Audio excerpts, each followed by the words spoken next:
अस्सलाम वालेकुम। Standard capital securities का यूट्यूब चैनल, scstrade.com की वेबसाइट। आज बरोज़ मंगल 26 अक्टूबर। थोड़ा सा मार्केट में मैं ये तो नहीं कह सकता कि एक मोमेंटम है, लेकिन हल्का फुल्का एक थोड़े सा एक हरकत है, क्योंकि काफ़ी जो स्टॉक्स हैं वो अब बहुत अच्छी पोजीशन पे हैं, बड़े अच्छे लेवल्स पे आ गए हैं।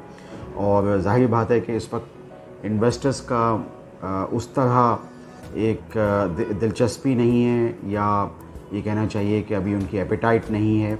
लेकिन बहरहाल स्टॉक्स अपने बड़े अच्छे लेवल पे आ गए हैं और 45,500 के अराउंड मार्केट का होना, मैं समझता हूँ कि अब यहाँ से जो बहुत अच्छी कंपनीज़ हैं, अच्छे स्टॉक्स हैं, वो लिए जा सकते हैं। आपने देखा होगा कि दो बड़े इम्पॉर्टेंट कंपनीज़ और उनके जो पिछले 2-3 महीने के जो 2 डिविडेंड्स हैं, हाफ ईयर और थर्ड क्वार्टर के, वो अब एक्स हो चुके हैं और क्रेडिट भी होने के करीब है दूसरा डिविडेंड, यानी एंग्रो पॉलीमर और एंग्रो फर्टिलाइज़र।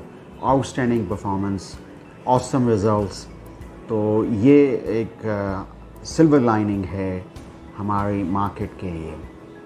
येस्टरडे गुज़िश्ता से पेवस्ता हमने देखा कि थोड़े से इश्यूज़ थे, यानी जो ट्रेडिंग प्लेटफॉर्म नया चाइनीज़ आया है और अभी भी उसकी सिंक्रोनाइजेशन में या कंपैटिबिलिटी में कुछ इश्यूज़ अभी भी नज़र आ रहे हैं, जो हम मार्केट में इधर उधर लोगों से बात कर रहे हैं।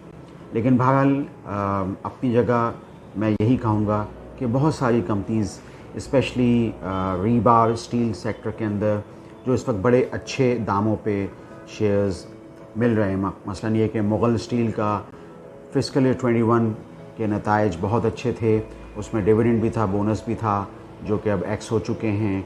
और अब जो कॉपर इनगॉट्स की उसमें बड़ी ज़बरदस्त किस्म की एक सेल मौजूद है और उसमें इस कंपनी को रीबार के अलावा एक एज है, तो ये शेयर्स बहुत अच्छे लेवल्स पे हैं। इसी तरीके से सदर्न जोन के अंदर अमरेली स्टील हो या आगा स्टील हो, ये भी मैं इस हवाले से बात कर रहा हूँ कि अभी गुज़िश्ता दिनों रीबार की कीमतों में कुछ इजाफ़ा भी हुआ है, तो थोड़े से मार्जिन्स इनके इम्प्रूव हो जाएंगे, क्योंकि आप कॉरस्पॉन्डिंगली ये भी देखते हैं कि चूँकि डॉलर में भी इजाफ़ा हुआ है, रुपी वीक हुआ है, तो इंपोर्ट महंगी पड़ती है स्क्रैप की। लेकिन उसके बावजूद भी मैं समझता हूँ कि काफ़ी कंपनीज़ के मार्जिन, क्योंकि हमारे मुल्क में कंस्ट्रक्शन एक्टिविटी जूं की तू बरकरार है और ज़बरदस्त तरीके से नॉर्दर्न जोन में भी और सदर्न जोन में भी चल रही है, तो कंस्ट्रक्शन सेक्टर की कंपनीज़, और वो भी इस हवाले से कि अब चूँकि कोयले के दाम दुनिया में, स्पेशली रिचर्ड बे कोल, वो तकरीबन $230 से गिर के वो तकरीबन $180 पर टन पे आ चुके हैं। और ये बात भी हमें पता है कि पाकिस्तान में कोयले का मिक्स इस्तेमाल हो रहा है, KPK से भी इस्तेमाल हो रहा है, तो 30% कोयले के मिक्स की वजह से भी कंपनीज़ अपने सेकंड क्वार्टर और थर्ड क्वार्टर के नताइज के मार्जिन्स जो होंगे वो उस तरह नहीं करेंगे जिस तरह के पहले सोचा जा रहा था सीमेंट कंपनीज़ के हवाले से।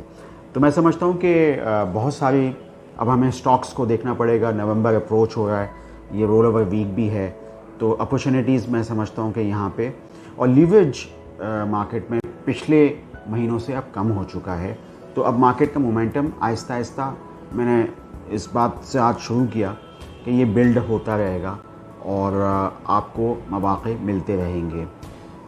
आप स्टैंडर्ड कैपिटल सिक्योरिटीज़ के चैनल को सब्सक्राइब कीजिए और scstrade.com की वेबसाइट पे जाके लो पी स्टॉक्स और हाई डिविडेंड यील्ड स्टॉक्स को देखते रहिए। आपका शुक्रिया।